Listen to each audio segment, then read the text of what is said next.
Hi everyone, Jeanette here from Case Flower School, and I just want to show you a simple little arrangement that you can make for Valentine's Day, but to be honest this could be easily changed around to suit any occasion.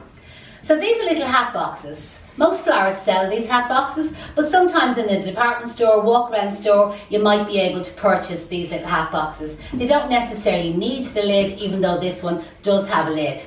So what you need to insert down inside the hat box is one of these bulb bowl containers. A large posy dish would do the same job, but you will find this one is more secure. It'll hold the water longer for you. There's no fear of it dripping, and plus you don't actually have to strap your floral foam into it. So what you then do is you can put your bulb bowl down inside your box. Now obviously if your box is a little larger or a little smaller, you can adjust the sizes of the bulb bowls. They come in different sizes. If you do find it's moving around, you could use some florist glue, and you could rest some florist glue at the bottom of the box and secure the container in place. So then what you need to do is fill your bulb bowl with some floral foam. So I have one here.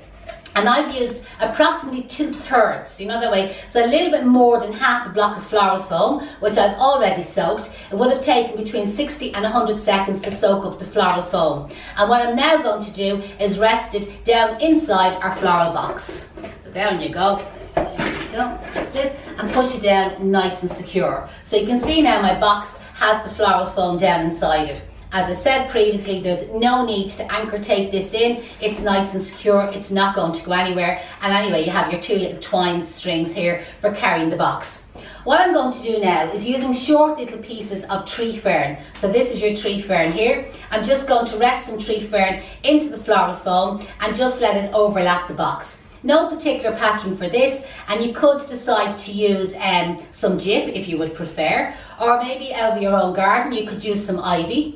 Or if you preferred eucalyptus, some pittosporum. To be honest, any type of foliage will do. There's no real pattern for this. Keep all your foliage approximately the same length, and I'm just allowing the foliage to overlap over the edge of the box. It is handy if you have a turntable that you can use the turntable to keep turning the arrangement around while you insert the pieces.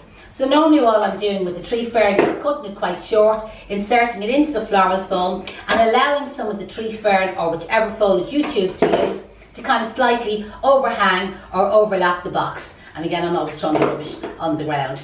The tree fern is quite a good lasting foliage. It's kind of slightly bridal looking.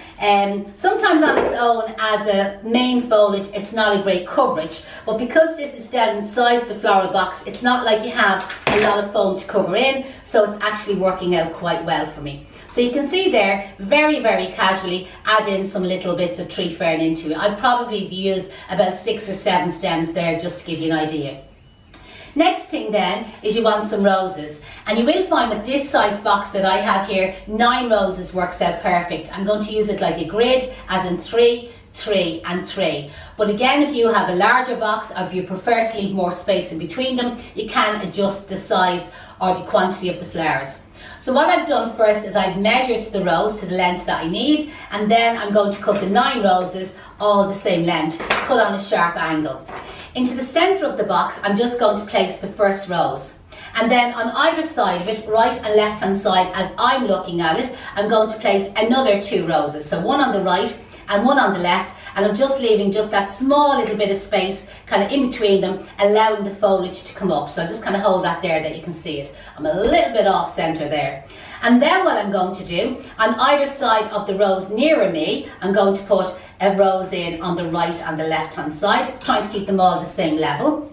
And then on the middle row, on the right and the left of the centre rows, I'm going to do something similar. I'm just going to move this one slightly over just to get a little bit more even.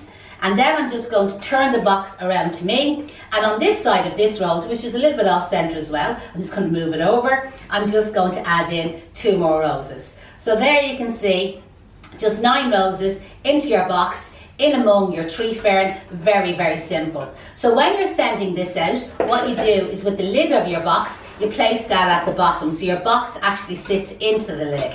And that's how you present it to your customer. And then it means afterwards, when they're finished with the flowers, they can use the box again for storing maybe makeup or little bits of jewellery, that they have the box then to reuse again. I hope you enjoyed that short, very simple tutorial.